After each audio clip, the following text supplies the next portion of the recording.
Middle-aged Dunedin types will fondly remember the city's yellow trolley buses heaving their way along local bus routes. The Otago Heritage Bus Society wants to bring the first trolley bus to grace city streets back from its exile in Wellington. Society Treasurer Jacqui Hellyer is here to tell us the who, what, when and why of that plan. Good evening, Jacqui. Tell us what it is that you're trying to do with your latest fundraising drive. Okay, so we're trying to bring home DCT1, Dunedin's first trolley bus, which is currently in Wellington. How did it come to be in Wellington? Well, she was commissioned here in 1950 and did 16 years here. Then she was sold to the Wellington Museum, where she worked for quite a wee while alongside their trams. Then it was moved to Foxton, where it also worked there for a wee while. But when the curator there passed away, it was moved back to Wellington, and it now currently is in a paddock. What is required to get the bus back?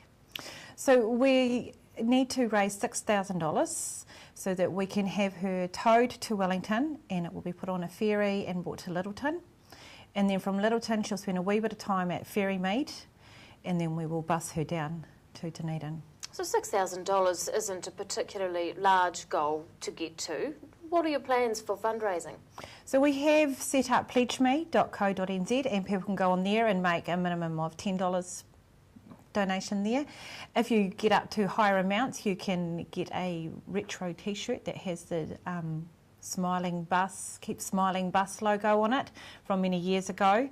So they can go on there, or if they're not quite that internet savvy, they can just post it to us at PO Box 2467 Dunedin. And what are the plans for the bus when it gets back here? So there will be a launch, there'll be an afternoon tea, and everybody will be able to come along and check her out, and then hopefully in the future we want to have it running.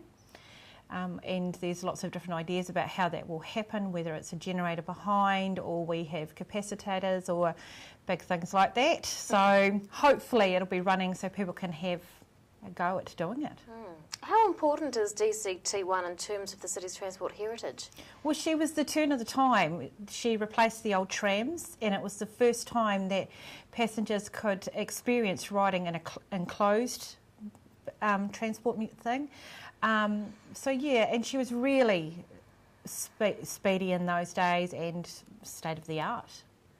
Well, good luck with the fundraising venture. Treasurer of the Otago Heritage Bus Society, Jacqui Hellyer, thanks very much for your time. Thank you.